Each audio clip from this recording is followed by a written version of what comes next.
بسم اللہ الرحمن الرحیم۔ سورہ بقرہ کا رکوع نمبر 24 اور دوسرے پارے کا رکوع نمبر 8 چل رہا تھا۔ یہاں تک ہم پہنچے تھے وَأَنفِقُوا فِي سَبِيلِ اللَّهِ وَلَا تُلْقُوا بِأَيْدِيكُمْ إِلَى التَّهْلُكَةِ، اس آیت تک ہم پہنچے تھے۔ اس کی تفسیر بیان ہو رہی تھی۔ انفقوا فی سبیل اللہ، اللہ کی راہ میں خرچ کرو اور اپنے ہاتھوں سے اپنے آپ کو ہلاکت میں مت ڈالو، اور اچھے عمل کرو، بے شک اللہ تعالیٰ اچھے عمل کرنے والوں کو پسند کرتا ہے۔ اصل میں اس سے پہلے والی آیتوں میں چونکہ جہاد کا حکم ہے نا، کہ اگر یہ مشرکین مکہ تم سے معاہدہ توڑ دیں صلح حدیبیہ والا، تو پھر تم نے ان کے خلاف لڑنا ہے۔ تو لڑائی جہاں بھی ہوگی اس میں پیسے خرچ ہوں گے، آپ ڈیفینس پہ آپ کو ٹھیک ٹھاک پیسہ خرچ کرنا پڑتا ہے۔ تو اب ظاہر ہے یہ پیسہ کون خرچ کرے گا؟ تو اللہ تعالیٰ صحابہ کرام سے خطاب کر رہے ہیں اور قیامت تک آنے والے اہل اسلام سے خطاب کر رہے ہیں کہ انفقوا فی سبیل اللہ، اللہ کے راستے میں خرچ کرو، کیونکہ اسلحے پہ پیسہ لگتا ہے، پھر جو مجاہدین زخمی ہوں گے ان کے علاج پہ پیسہ لگے گا، کھانے کے لیے کا خرچہ ہے، سفر کا خرچہ ہے، بہت سارے ڈیفینس کا بجٹ آپ کو پتہ ہے ہر ملک کا اچھا خاصا ہوتا ہے۔ تو اللہ نے فرمایا کہ خرچ کرو اللہ کے راستے میں، یعنی جہاد میں، وَلَا تُلْقُوا بِأَيْدِيكُمْ إِلَى التَّهْلُكَةِ، اور اپنے آپ کو ہلاکت میں مت ڈالو۔ یہ آیت کا مطلب یہ ہے کہ اگر تم جہاد پہ خرچ نہیں کرو گے، اپنے ڈیفینس پہ خرچ نہیں کرو گے، تو اس کا مطلب تم اپنے آپ کو کمزور کر دو گے، اور کمزور کرنے کا مطلب دشمن تمہیں کھا جائے گا، تم ہلاک ہو جاؤ گے، برباد ہو جاؤ گے۔ تو اس آیت میں اللہ تعالیٰ نے اپنے ملک کے، اپنی قوم کے، اپنے مذہب کے دفاع پہ جو کچھ بھی خرچ کیا جاتا ہے، اس خرچ پہ اللہ تعالیٰ کی طرف سے ایک موٹیویشن ہے، ایک ترغیب ہے کہ اپنے آپ کو ہلاکت سے بچانے کے لیے کون ہے جو خرچ نہیں کرنا چاہتا۔ اگر آپ کو خدا نخواستہ ہارٹ اٹیک ہو اور آپ کو پتہ ہے میں ہسپتال میں گیا تو بچ جاؤں گا، تو آپ یہ کہو کہ جی چونکہ پیسے خرچ ہوتے ہیں اسپتال میں جانے سے، لہذا اپنے بچوں کو منع کر دو کہ نہیں پیسے نہیں خرچ کرنا، مجھے مرنے دو۔ تو کوئی بھی ایسا نہیں، بھائی پیسہ تو زندگی کے لیے تھا۔ تو ایسے موقع پہ سب چاہیں گے بھائی پیسہ خرچ ہو، پیسہ بات کی چیز ہے، پہلے جان ہونی چاہیے۔ تو یہاں اللہ بتا رہے ہیں کہ جیسے انسان انفرادی زندگی چاہتا ہے، اس پہ حریص ہوتا ہے، تو قوم کی اجتماعی زندگی کی بھی فکر کرو اور اپنے آپ کو خود سے ہلاکت میں مت ڈالو، یعنی کنجوسی مت کرو، دل کھول کے پیسہ خرچ کیا کرو۔ وَأَحْسِنُوا، اور عمل کو اور اچھا کرو۔ کیا مطلب؟ جہاد میں جو تم پیسے دو گے، ایک تو واجب درجہ ہے جس سے مجاہدین کی، ہمارے جو لڑنے والے فوجی ہیں ان کی ضرورت پوری ہو جائے گی، لیکن احسان کیا مطلب؟ زیادہ بڑھ چڑھ کے کرو، ایکسیلنسی پیدا کرو اس کے اندر۔ تو اس سے کیا ہوگا؟ اللہ تعالیٰ وہ لوگ جو عمل کو بہت عمدہ طریقے سے کرتے ہیں، یعنی جتنا واجب ہے اس سے بھی زیادہ کرتے ہیں، تو اللہ تعالیٰ ایسے لوگوں سے محبت کرتے ہیں۔ اب چونکہ بات صلح حدیبیہ کی چل رہی تھی، یہ آیتیں جو نازل ہوئی ہیں صلح حدیبیہ کے سیاق و سباق میں نازل ہوئی ہیں کہ اگر یہ ایگریمنٹ توڑتے ہیں تو تم نے ان سے لڑنا ہے پھر۔ تو چونکہ نبی صلی اللہ علیہ وسلم احرام باندھ کے عمرہ کرنے کے لیے جا رہے تھے، مشرکین مکہ نے آپ کو عمرہ کرنے سے روک دیا، تو احرام کھولنا پڑا آپ کو۔ تو اب حج اور عمرے سے متعلق آیتیں یہ اب اس رکوع میں بیان ہو رہی ہیں کہ ایگریمنٹ کے جہاں تک معاملہ تھا جنگ بندی کا، اس کے حکام تو اللہ نے بیان کر دیے، جب تک ایگریمنٹ ہے تم نے بھی پورا کرنا ہے، اگر وہ توڑتے ہیں تو پھر تم بھی توڑ دو۔ اب بتایا جا رہا ہے کہ حج اور عمرے کا جب بھی احرام باندھا جائے گا تو اصل حکم یہی ہے کہ اس کو پورا کیا جائے گا، یعنی حج کو اور عمرے کو لازمی پورا کیا جائے گا، آپ کو احرام کھولنے کی اجازت نہیں ہے۔ وَأَتِمُّ الْحَجَّ وَالْعُمْرَةَ لِلَّهِ، اور حج اور عمرے کو اللہ کے لیے پورا کرو۔ یعنی جب آپ نے احرام باندھ لیا نا حج کا یا عمرے کا، تو اب آپ کے لیے جائز نہیں اس احرام سے باہر نکلنا۔ اسی سے استدلال کیا حنفیہ نے کہ نظر جو ہے نا، جو ہم منت مانتے ہیں، منت بعض دفعہ زبان سے ہوتی ہے، بعض دفعہ عمل سے ہوتی ہے۔ مثال کے طور پر آپ نے یہ منت مانی کہ میرا فلاں کام ہو گیا تو میں اتنے روزے رکھوں گا، فلاں کام ہو گیا تو آپ پر روزے رکھنے پڑیں گے، آپ نے زبان سے اپنے اوپر خود واجب کیے روزے۔ تو بعض دفعہ عمل سے بھی ہوتی ہے۔ اسی وجہ سے امام ابو حنیفہ رحمہ اللہ تعالیٰ کا قول ہے، ان کی رائے ہے کہ اگر نفل نماز کی نیت آپ نے باندھ لی ہے، اول تو نفل نماز پڑھنا کسی پر لازم نہیں ہے، لیکن ایک دفعہ جب آپ نے نیت باندھ لی ہے تو پھر اس کو مکمل کرنا لازم ہے۔ اگر آپ نے درمیان میں توڑ دی تو اس کو دوبارہ پڑھنا پڑے گا، آپ کو واجب ہو جاتی ہے۔ جمہور علماء کہتے ہیں وہ واجب نہیں ہوتی، اس لیے کہ نفل ہے، جب اللہ نے واجب نہیں کی تو آپ کیوں واجب کر رہے ہیں؟ تو وہ امام صاحب کہتے ہیں کہ اللہ نے تو واجب نہیں کی تھی، لیکن جب آپ نے ایک دفعہ نماز شروع کر دی، نماز میں داخل ہو گئے، تو گویا آپ نے عملاً اس کو اپنے اوپر واجب کر لیا ہے۔ تو جیسے کوئی چیز انسان جو ہے زبان سے اپنے اوپر کوئی چیز واجب کر سکتا ہے، منت مان کے، تو منت عملی بھی ہوتی ہے، عمل سے بھی واجب ہو جاتا ہے، اور اس کی دلیل بھی قرآن کی آیت ہے کہ جب حج یا عمرے کا آپ نے احرام باندھ لیا تو حج ہو سکتا ہے آپ پہ فرض نہ ہو یا عمرہ آپ پہ فرض نہ ہو، لیکن جب احرام باندھ لیا آپ نے تو اب اس کو مکمل کرنا آپ کو پڑے گا، یعنی عبادت کو آپ نے خود اپنے اوپر لازم کر لیا ہے۔ اور اس کی قرآن مجید میں ایک اور دلیل ہے، یا ایھا الذین آمنوا لا تبطلوا اعمالکم، اے ایمان والو اپنے عمل کو ضائع مت کرو۔ تو عمل کو جو ضائع کرنا ہے اس میں یہ بھی آتا ہے کہ عمل کیا ہی نہ ہو ایک الگ بات ہے، لیکن جب شروع کر دیا تو اب اس کو ضائع کرنے کی اجازت نہیں ہے، وہ آپ کو کمپلیٹ کرنا پڑے گا۔ اسی سے یہ استدلال کیا ہے کہ نفلی روزہ اگر آپ نے رکھا تو اب آپ کو اس کو کمپلیٹ کرنا واجب ہے۔ دیگر فقہا یہ کہتے ہیں کہ اگر آپ نے نفلی روزہ رکھا تو آپ نے اگر درمیان میں توڑ دیا تو دوبارہ قضا لازم نہیں ہے، جبکہ امام ابو حنیفہ کی رائے یہ ہے کہ نفلی روزہ آپ پر واجب نہیں تھا، لیکن جب آپ نے ایک دفعہ رکھ لیا تو اب آپ پر واجب ہو گیا، اب آپ اگر اس کو توڑتے ہیں تو آپ کو قضا کرنی پڑے گی اس کی۔ تو یہ فقہا کا اختلافی مسئلہ ہے، چونکہ اسی آیت سے یہ مسئلہ بھی مستنبط کیا گیا ہے تو میں نے اس کا بھی یہاں تذکرہ کر دیا۔ اللہ نے فرمایا وَأَتِمُّ الْحَجَّ وَالْعُمْرَةَ لِلَّهِ، حج اور عمرے کو اللہ کے لیے تکمیل تک پہنچایا کرو، ادھورا چھوڑنے کی اجازت نہیں ہے۔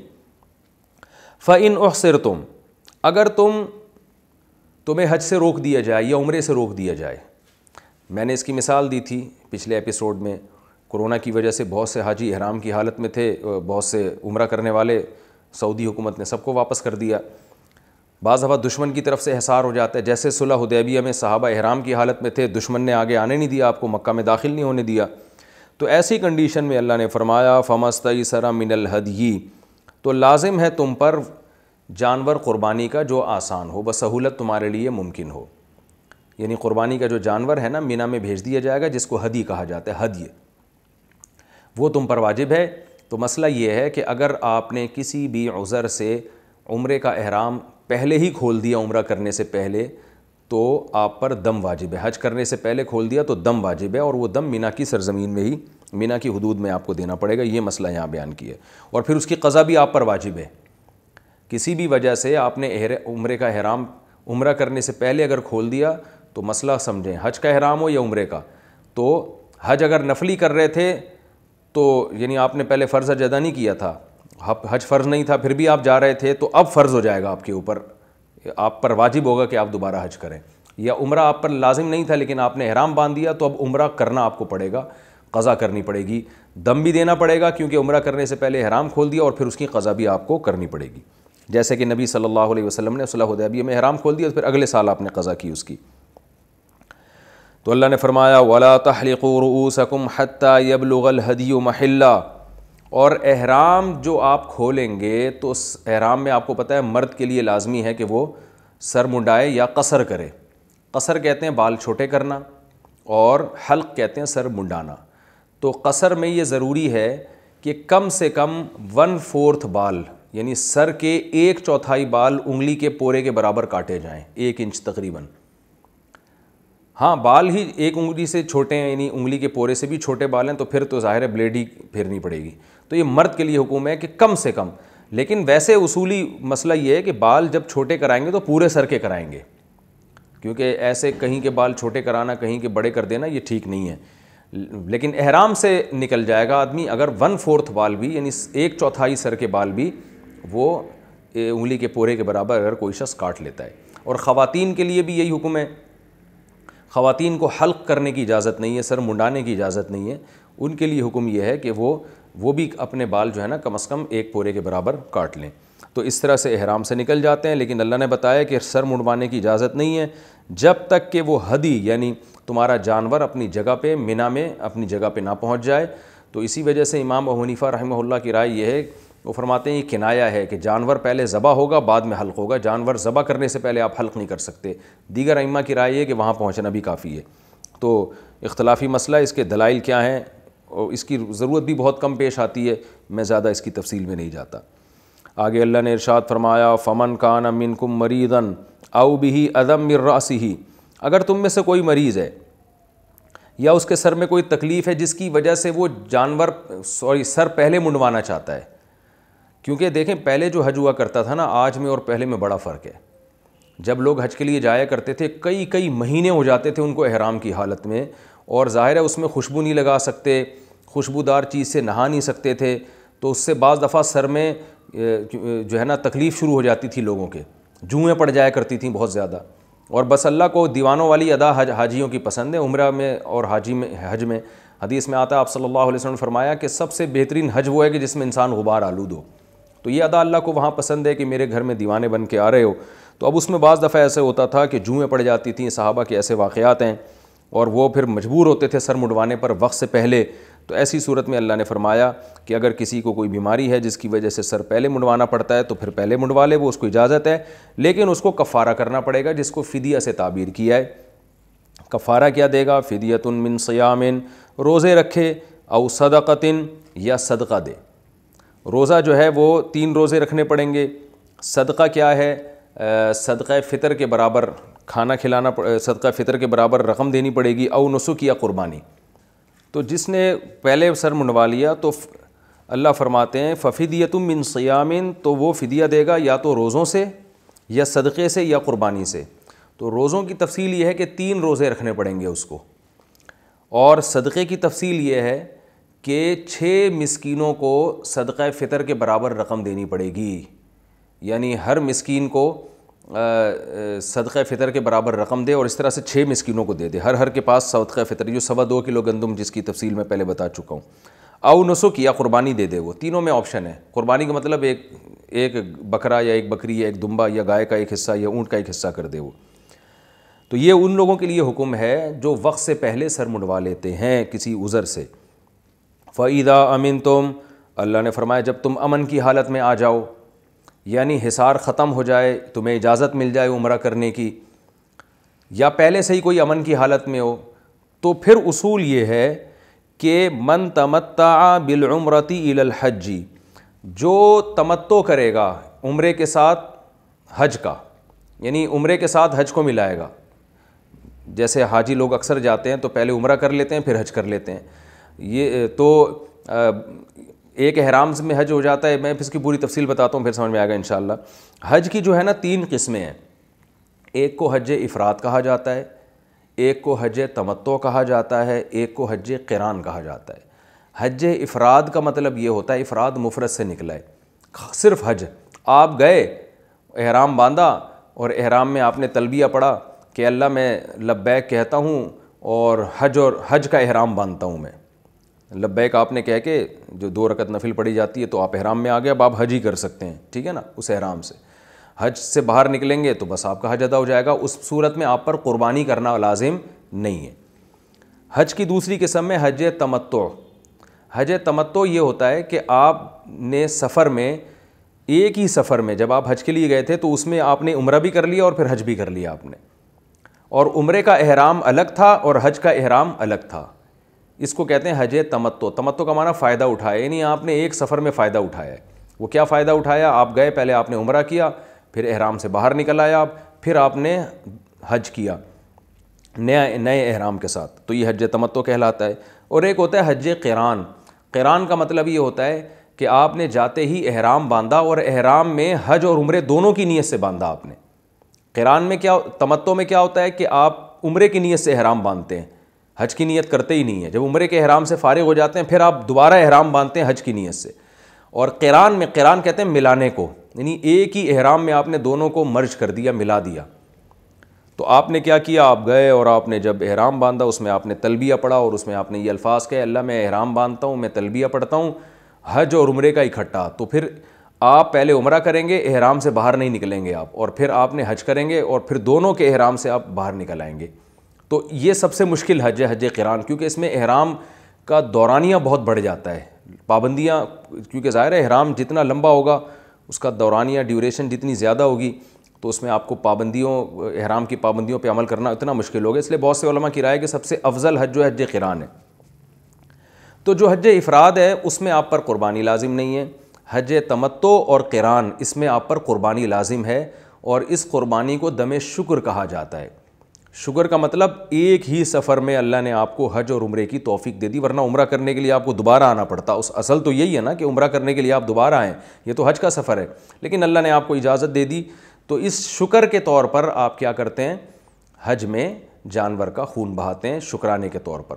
اور ہر وہ قربانی جس میں شکرانے کے طور پہ انسان قربانی کرتا ہے تو اس میں انسان خود بھی گوشت کھا سکتا ہے، بلکہ کھانے کی ترغیب ہے، جیسے کہ نبی صلی اللہ علیہ وسلم نے بھی خود گوشت تناول فرمایا۔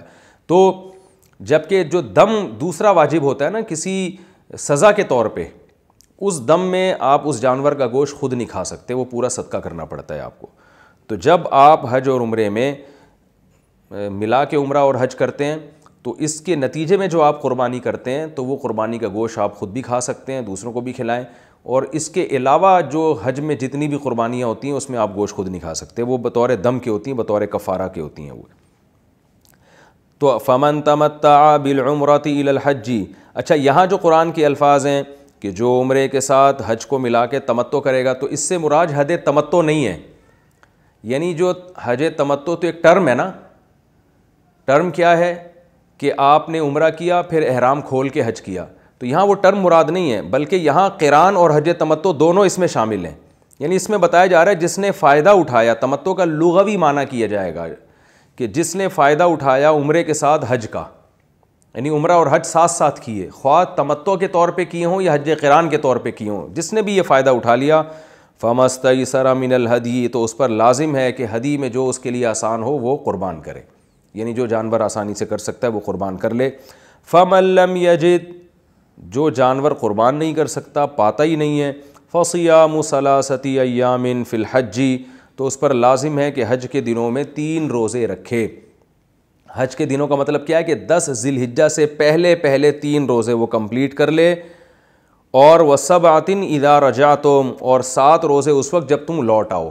لوٹنے سے یہاں مراد گھر لوٹنا نہیں ہے، بلکہ جب حج سے فارغ ہو کر لوٹ جائے، خواہ وہ سعودی عرب میں ہی رہے، مکہ میں ہی رہے، یا اپنے گھر پاکستان آ جائے، انڈیا چلا جائے، یا جہاں مرضی چلا جائے، یعنی ایام حج گزرنے کے بعد۔ اور ظاہر ہے ایام تشریق میں تو روزہ رکھنا حرام ہے، تو 13 ذی الحجہ کے بعد پھر وہ روزہ رکھ سکتا ہے، وہ 7 روزے۔ تِلْکَ عَشَرَةٌ کاملہ، اللہ فرماتے ہیں یہ پورے 10 کمپلیٹ روزے ہو گئے۔ ذَلِکَ، یہ جو حکم ہے، کیا حکم؟ کہ عمرے کے ساتھ حج کو ملانا، یہ اللہ فرماتے ہیں ہر شخص کے لیے الاؤ نہیں ہے، بلکہ لمن، اس شخص کے لیے ہے، لم یکن اہلہ، جس کے گھر والے نہیں ہوں، حاضر المسجد الحرام، مسجد حرام میں رہنے والے۔ یہاں مسجد حرام سے مراد ہے حدود حرم، تو جو لوگ بھی حرم کی حدود میں رہتے ہیں ان کو ایک ہی سفر میں حج کے دنوں میں حج اور عمرہ کرنے کی اجازت نہیں ہے۔ جو آفاقی ہیں، میقات سے باہر سے آنے والے لوگ جو میقات کے باہر رہتے ہیں، ان کو یہ پرمیشن ہے کہ وہ جب آئیں، کیونکہ ان کے لیے دوبارہ عمرے کے لیے آنا بہت مشکل ہوتا ہے، اچھا خاصا سفر ہوتا ہے، تو اس لیے اللہ نے ان کو ایک سفر میں 2 کی اجازت دے دی۔ تو جو وہیں کے رہنے والے مقامی لوگ ہیں ان کو اس کی پرمیشن نہیں ہے کہ وہ ایک ہی سفر میں حج بھی کریں اور عمرہ بھی کریں، وہ صرف حج افراد ہی کریں گے۔ تو اللہ نے فرمایا جس کے گھر والے یہاں نہ رہتے ہیں، یعنی وہ گھر والوں، یہ کنایہ خود، کیونکہ جہاں گھر والے رہتے ہیں آدمی وہیں رہتا ہے۔ واتقوا اللہ، اور اللہ سے ڈرو، واعلموا ان اللہ شدید العقاب، اور جان لو کہ اللہ سخت عذاب والا ہے، لہذا ان احکام کو فالو کرو۔ یہ جو رکوع تھا اس کا میں نے آپ کو تفسیر بیان کر دی، لفظی ترجمہ بیان ہو گیا۔ اب اس رکوع سے جو اسباق ملتے ہیں ہم ان کو انشاءاللہ نمبر وار بیان کریں گے۔ سب سے پہلا سبق ہمیں یہ ملتا ہے، یسألونک عن الاہلہ، کہ چاند کے بارے میں جب ان سے سوال کیا گیا تو اللہ نے اس کی حکمتیں بیان کی ہیں، کیونکہ سائنس قرآن کا ٹاپک ہے نہیں کہ بھئی چاند کی حقیقت اور ماہیت بیان کی جائے۔ چاند سے جو ہمیں فائدے ہو رہے ہیں وہ اللہ نے بیان کر دیے، تو ہمیں بھی یہ دیکھنا چاہیے کہ آپ کا موضوع ہے کیا، اس ٹاپک کے مطابق آپ بات کریں، جو جس کا موضوع ہے وہ اس کو اس موضوع کے متعلق بات کرنے دیا جائے۔ آپ نے دیکھا ہوگا آج ہر آدمی ہر ٹاپک میں ٹانگ اڑا رہا ہے، ہر موضوع میں جو اس کا نہیں بھی ہے اس میں بھی بات کر رہا ہوتا ہے۔ ایک تو یہ اخذ کیا جا سکتا ہے اس سے۔ دوسری بات یہ کہ اسلام میں جو دن اور مہینے اور سال ناپنے کا جو اصل ذریعہ ہے نا وہ ہے چاند، سورج دوسرے درجے میں ہے۔ اس کی وجہ کیا ہے؟ اس کی وجہ یہ ہے کہ یہ کائنات صدیوں پہلے، یعنی انسان اس کائنات میں وجود میں آیا ہے۔ یہ جو شمسی نظام ہے نا، سورج کی کیلکولیشن، یہ تو اب فلکیات نے جب بہت زیادہ ترقی کی ہے تو اس وقت تو اب اس کو کیلکولیٹ کرنا آسان ہے، صدیوں پہلے یہ بہت مشکل کام تھا اور اس میں گھپلے کا امکان بہت زیادہ تھا۔ مثال کے طور پر اگر میں کہتا ہوں کہ آج 2020 ہے اور یہ جو ہے نومبر 2020 چل رہا ہے، ٹھیک ہے نا، تو ہم یہ سمجھ لیتے ہیں کہ حضرت عیسیٰ علیہ السلام کی ولادت یا ان کو آسمانوں پہ اٹھائے جانے کے وقت سے اب تک 2020 سال گزر چکے ہیں، یہی مطلب اس کا سمجھا جاتا ہے. لیکن حقیقت میں جو ماہرین ہیں نا وہ کہتے ہیں ایسا ہے نہیں، کیونکہ جو شمسی سال جب گزرتا ہے نا تو اب تو اس کو ضبط کر لیا گیا ہے، اب اس میں گڑبڑ کا امکان نہیں ہے، لیکن صدیوں پہلے اس میں بہت سے گھپلے ہوئے ہیں، مہینوں کو آگے پیچھے کیا گیا، اس لیے کہ یہ کوئی ایسا کیلنڈر نہیں ہے جو آسمان میں نظر آ رہا ہے اور ساری دنیا اس کو کھلے آنکھوں اپنی یعنی مشاہدہ کر رہی ہے. تو اس میں تو فلکیات کے ماہرین کیلکولیشن کرتے ہیں اور انہوں نے ہمیں بتایا کہ بھئی یہ ایسے 12 مہینوں میں ڈیوائڈ کیا اس کو، اور سورج اپنا ایک دور 365 دنوں میں کمپلیٹ کر لیتا ہے. ہم نے مان لیا، جو فلکیات نہیں پڑھے ہوئے وہ بھی مان لیتے ہیں. تو آج تو اس لیے کہ آج کیلکولیشن آسان ہے، لیکن صدیوں پہلے اس میں گڑبڑیں ہوئی ہیں اور مہینوں کو آگے پیچھے کیا گیا ہے اور سالوں کو آگے پیچھے کیا گیا ہے. تو کیونکہ کوئی کیلنڈر ایسا تو نہیں تھا جو آسمان میں نظر آ رہا ہو. جبکہ چاند کا جو حساب و کتاب ہے اس میں گھپلا ممکن نہیں ہے، اس لیے کہ وہ کھلے آنکھوں جو ہے نا پوری دنیا اس کا اپنی آنکھوں سے مشاہدہ کر رہی ہے، اور اس میں کوئی یہ کہہ ہی نہیں سکتا کہ جی ایک آدھ مہینہ بھی آگے پیچھے نہیں کیا جا سکتا. یعنی چاند اپنی تاریخ خود بزبان حال بتا رہا ہوتا ہے، اس میں اگر گھپلا ہو بھی سکتا ہے تو ایک دن کا، یعنی چاند ہوا اور آپ کو نظر نہیں آیا، یا ہوا اتنا باریک تھا کہ کچھ لوگوں نے مانا کچھ نے نہیں مانا، تو ایک دن کا مہینے میں فرق پڑ سکتا ہے، لیکن وہ فرق بھی اگلے مہینے ایڈجسٹ ہو جاتا ہے. لہذا ہم جب یہ کہتے ہیں کہ آج 1441 ہجری چل رہا ہے تو 41 کا مطلب واقعی 100% ہمیں یقین ہے کہ آپ صلی اللہ علیہ وسلم کو ہجرت کیے ہوئے 1440 سال پورے کمپلیٹ ہو چکے ہیں.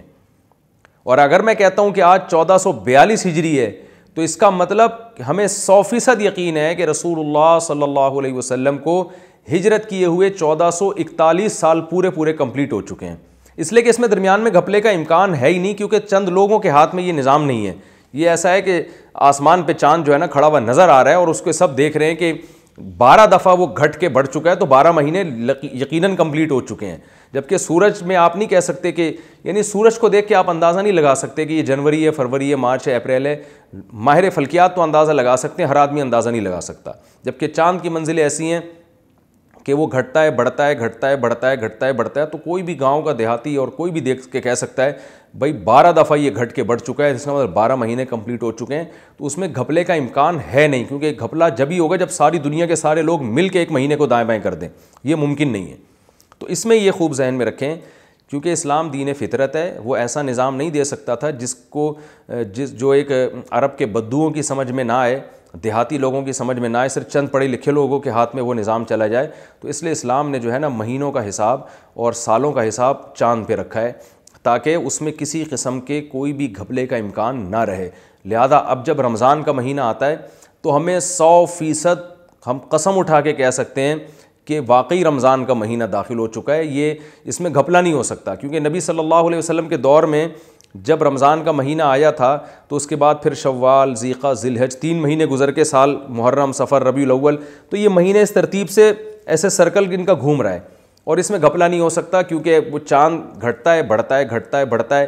جب مکمل ایک دفعہ گھٹ کے مکمل ایک دفعہ کمپلیٹ ہو کے مکمل غائب ہوتا ہے تو 1 مہینہ مکمل ہو جاتا ہے. اب ظاہر ہے وہ تو ساری دنیا گن رہی ہے بیٹھ کے، تو اس میں گھپلے کا امکان نہیں ہے. تو یہ بالکل مشاہدہ ہوتا ہے. ہاں ایک دن کا فرق آ سکتا ہے، لیکن وہ ایک دن کا فرق اگلے مہینے ایڈجسٹ ہو جاتا ہے. تو اس لیے اسلام نے جو ہے نا اس میں سادگی پر ایک حکم کا مدار رکھا ہے، اس کو بھاری بھرکم کیلکولیشن پر حکم کا مدار نہیں رکھا اسلام نے، تاکہ تاریخوں میں لوگوں کو گھپلے نہ ہو. تو اس لیے چاند کی جو تاریخیں ہیں نا، کیونکہ دنیا نے تو اب ترقی کی ہے، پہلے نہیں کی تھی، تو اس لیے اسلام نے اس کو فوکس کیا ہے. رہا یہ مسئلہ کہ سورج کے ذریعے حساب کر سکتے ہیں، تو اس میں بھی کوئی اسلام نے پابندی نہیں لگائی. اگر آپ جنوری، فروری، مارچ، اپریل کے حساب سے اپنے تاریخوں کو ایڈجسٹ کریں، اور اب تو چونکہ یہ سب چیزیں ضبط ہو چکی ہیں، اب اس میں گھپلے کا امکان نہیں ہے، تو بھی ٹھیک ہے، اس میں کوئی اسلام نے پابندی نہیں لگائی. میرا مقصد یہ نہیں ہے کہ نظام شمسی جو ہے یا شمسی کیلنڈر غلط ہیں. میرا مقصد یہ کہ اسلام نے شمسی کیلنڈر کو چھوڑ کر قمری یعنی چاند کے سسٹم کو فوکس کیوں کیا ہے.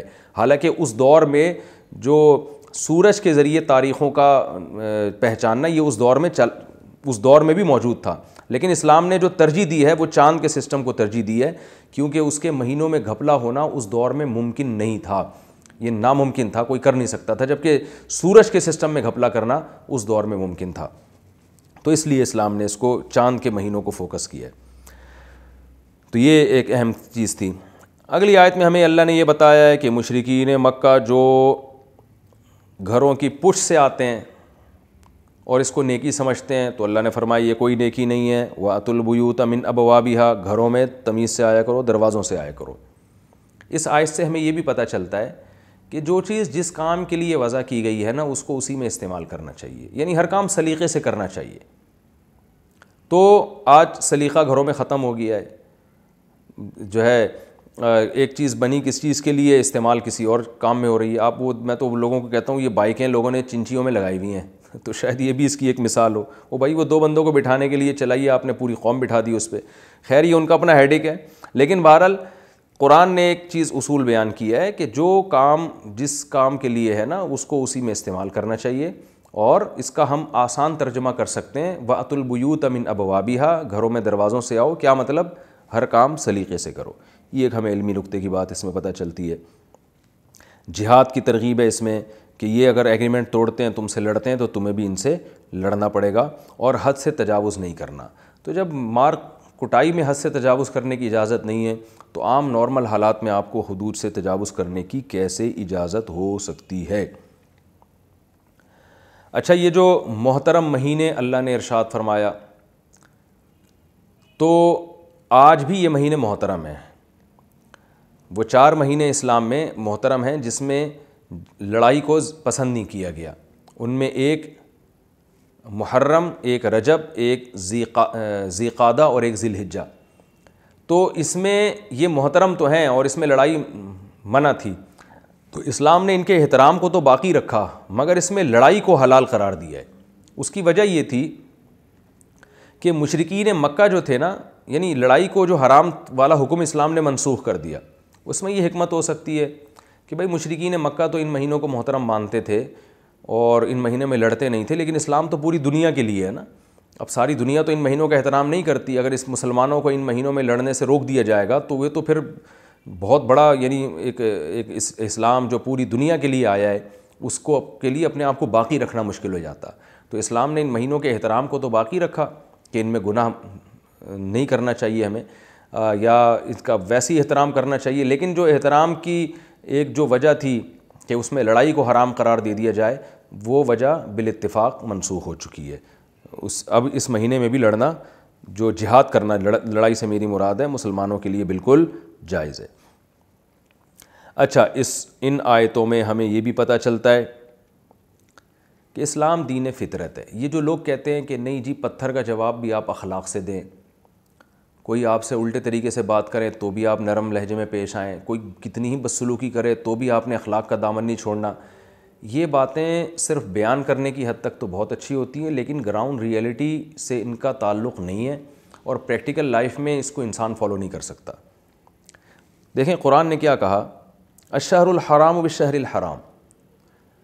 محترم مہینے کی حرمت جب ہے جب سامنے والا بھی اس مہینے کی حرمت کا خیال کر رہا ہو. اور اللہ نے کیا فرمایا، فَمَنِ اعْتَدَىٰ عَلَيْكُمْ فَاعْتَدُوا عَلَيْهِ بِمِثْلِ مَا اعْتَدَىٰ عَلَيْكُمْ. جو تم پر حد سے تجاوز کرتا ہے تو تم بھی اتنا ہی تجاوز اس پہ کر سکتے ہو بدلے کے طور پہ.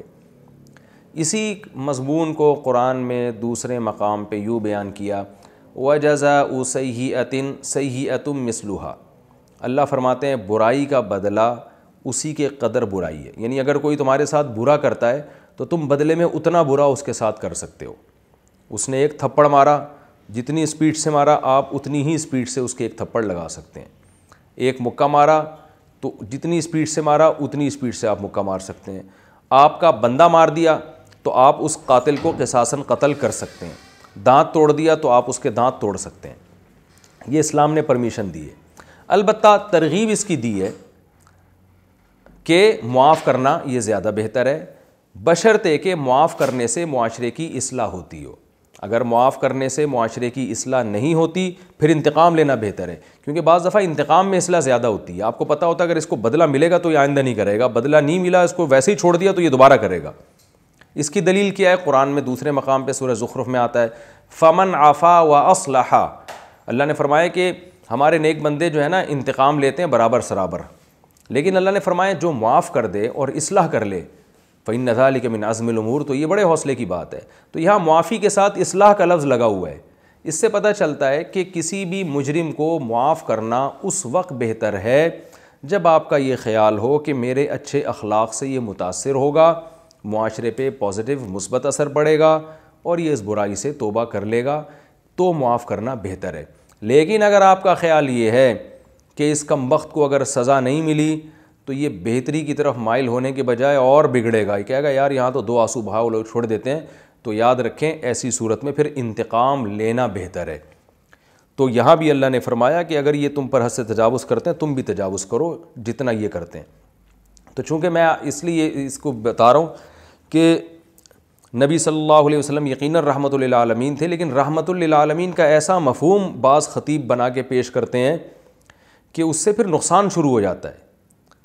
گھروں میں جو ہے نا آپ دیکھ لیں کہ جو بیچارہ بعض دفعہ بہت زیادہ میٹھا بنتا ہے تو اس کو کھانا شروع کر دیتے ہیں گھر والے ہی۔ تو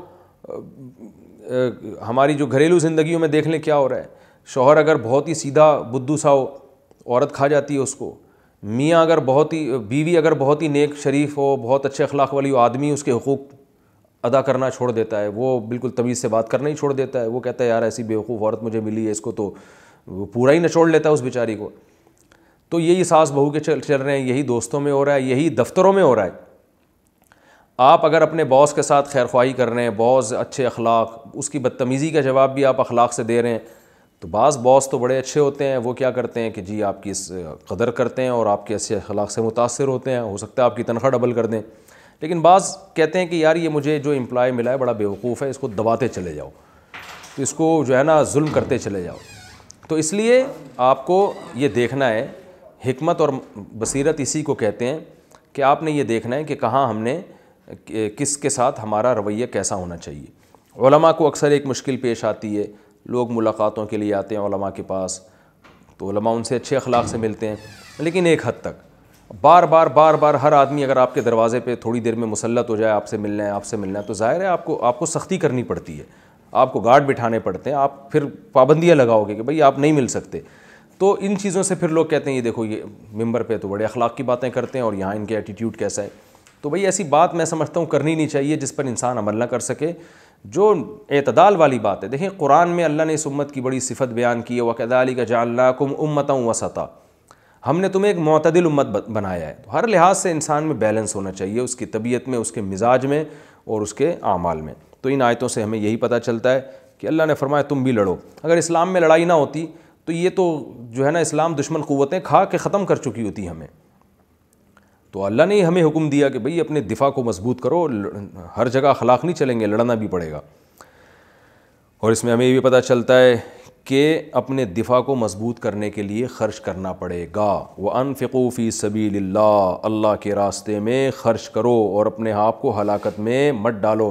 تو اس لیے ہمارے ڈیفنس میں جو بجٹ خرچ ہوتا ہے ہمارے ملک کا، اس پہ ہمیں ٹینشن نہیں لینی چاہیے، ہمیں خوش ہونا چاہیے کہ ہمارے ہی فائدے کے لیے خرچ ہو رہا ہے۔ یہ اس پہ لوگ بہت باتیں بنا رہے ہوتے ہیں، تو اگر وہ ڈیفنس پہ خرچ ہو رہا ہے تو یہ صحیح جگہ خرچ ہو رہا ہے، اور مجاہدین پہ خرچ ہو رہا ہے اگر تو صحیح جگہ خرچ ہو رہا ہے وہ۔ انہی آیتوں میں ہمیں یہ بھی پتہ چلا جو میں نے تفصیل سے بیان کیا کہ عبادت کو تکمیل تک پہنچانا چاہیے۔ عبادت جب تک آپ نے شروع نہیں کی واجب نہیں ہے، لیکن کر دی تو پھر اب اس کو مکمل کرنا پڑے گا۔ اور اسی میں یہ بھی آتا ہے کہ علماء کہتے ہیں کہ اگر کسی شخص نے تہجد کی عادت ڈال لی تو اب جب اس کو عادت پڑ گئی ہے نا تو اب اس کے لیے تہجد چھوڑنا ایک مکروہ عمل ہے، اس میں گناہ کا خطرہ ہے، کیونکہ جب تک عادت نہیں تھی تو تہجد ایک لازم نماز نہیں ہے۔ لیکن جب اللہ نے آپ کو ایک نعمت دے دی ہے اور آپ پراپر پابندی آپ نے شروع کر دی ہے تو اب آپ کے لیے ایک چیز آسان ہو گئی ہے، اب اس نیکی کو کر کے چھوڑ دینا یہ ناپسندیدہ اور برا عمل ہے۔ تو حرام تو نہیں ہے لیکن بہرحال ناپسندیدہ عمل ہے۔ تو کوئی بھی نیکی جس کی آپ کو عادت پڑ جائے اس کے بارے میں بھی علماء یہی حکم بیان کرتے ہیں کہ اب جب ایک چیز نعمت مل گئی ہے، عادت پڑ گئی ہے، تو اب اس کو کنٹینیو رکھنا آپ پر ایک درجے لازم ہے، فرض واجب تو نہیں ہے لیکن اب گویا یوں سمجھیں کہ آپ کا ایک مذہبی فریضہ بن چکا ہے وہ۔ تو کسی کو صدقے کی عادت پڑ گئی ہے، کسی کو نفلی روزے جیسے پیر جمعرات کی عادت پڑ جاتی ہے بعض لوگوں کو، یا ایام 20 کے روزوں کی عادت پڑ جاتی ہے، تو اس کو کنٹینیو کریں آپ، درمیان میں لٹکا کے چھوڑیں نہیں اس کو۔ ماں باپ کی خدمت کی عادت پڑ گئی ہے، بعض لوگوں کی عادت ہوتی ہے روزانہ گھر میں آتے ہیں اپنی والدہ کے اپنے والد کے پاؤں دباتے ہیں، بھئی اگر یہ کنٹینیو عادت پڑ گئی ہے تو اب اس کو کوشش کریں کنٹینیو کریں۔ کوئی بھی اچھے کام کی جب عادت پڑ جائے، جب تک عادت نہیں تھی اس کا حکم کچھ اور تھا، جب عادت پڑ گئی ہے تو اللہ نے آپ کو ایک گفٹ دے دی ہے، نعمت دے دی ہے، تو اس نعمت کو آپ نے سنبھال کے رکھنا ہے۔ اچھا، اس میں حج کے احکام بھی ہیں کہ یہ جو حج ہے نا، حج، اس کے احکام علماء کہتے ہیں توقیفی ہیں۔ توقیف کہتے ہیں، ذرا گاڑا لفظ ہے، کہ یہ عقل سے بالا تر ہیں، یعنی اس میں اللہ نے ہم سے اپنی اطاعت کروائی ہے، اس کی کوئی لاجک سمجھ میں نہیں آتی۔ جیسے دیکھیں روزہ رکھوایا جاتا ہے، اس میں بھوک پیاس برداشت کرتے ہیں، قوت برداشت پیدا ہوتی ہے، یہ ایک لاجک ہے اس کی بڑی اہم۔ نماز میں ہم عبادت کرتے ہیں، اللہ کی حمد و ثنا کرتے ہیں، رکوع کرتے ہیں، سجدہ کرتے ہیں، تواضع پیدا ہوتی ہے، سمجھ میں آتی ہے بات۔ لیکن حج ایک ایسی عبادت ہے جس کے احکام بالکل ہی ایک الگ اس انداز کے ہیں۔ اسلام سراسر صفائی سکھاتا ہے، مگر حج میں نبی نے فرمایا جتنا حاجی میلا کچیلا ہوگا اللہ کو زیادہ پسند ہے۔ تو یہ ہمیں اصل میں ٹریننگ کروائی جاتی ہے حج میں، کہ اپنی عقل پہ مت چلو، اللہ اس کے رسول جیسا کہہ رہے ہیں ویسا کرو۔ تو اب آپ دیکھیں سر منڈانے کا حکم دیا جا رہا ہے، جانور کاٹنے کا حکم دیا جا رہا ہے، یہ ساری باتیں عقل سے بالا تر ہیں، بظاہر عقل کی سمجھ میں نہیں آتی۔ بھائی سر منڈانے کا عبادت سے کیا تعلق؟ اللہ نے فرمایا اگر احرام وقت سے پہلے کھولنا پڑ جائے تو سر منڈاؤ، اور جانور پہلے ذبح کرو۔ کچھ جانور کا کیا قصور ہے، ٹھیک ہے نا، لیکن اس کو ذبح کرو۔ اور وقت سے پہلے اگر سر منڈا لیا تو پھر تمہیں جو ہے نا صدقہ دینا پڑے گا اور فدیہ دینا پڑے گا، روزے رکھنے پڑیں گے۔ تو حج کی جتنا بھی صفا مروہ کی صحیح میں آپ دیکھیں کیسے دوڑ لگا رہے ہوتے ہیں، تو اس میں صاف پتہ چلتا ہے کہ حج ایک ایسی عبادت ہے جس میں انسان اپنی عقل کے تانے بانے باہر رکھ دیتا ہے، کیونکہ اللہ چاہتے ہیں کہ عبدیت تمہارے اندر نظر آنی چاہیے۔ تو آرڈر کو آرڈر سمجھو تم۔ بہت سے لوگ ہر وقت حکمتیں مصلحتیں تلاش کرتے رہتے ہیں نا، تو ان کو سیدھا کرنا بھی مقصد ہے کہ تم میرے بندے ہو، میرے غلام ہو، جیسے کہہ رہا ہوں ویسے کرو بس۔ تو یہ بہت بڑی حکمت ہے جو حج کے حکام میں ہمیں پتہ چلتی ہے۔ تو یہ تو اس رکوع میں کچھ علمی نکتے کی باتیں تھیں جو میں نے بیان کی۔ اب انشاءاللہ ہم اگلے ایپیسوڈ میں اگلا رکوع شروع کریں گے، اس میں بھی حج سے متعلق احکام ہیں، بہت اہم رکوع ہے وہ بھی۔ اللہ تعالیٰ سے دعا ہے اللہ تعالیٰ ہم سب کو سمجھنے کی، عمل کرنے کی توفیق عطا فرمائے۔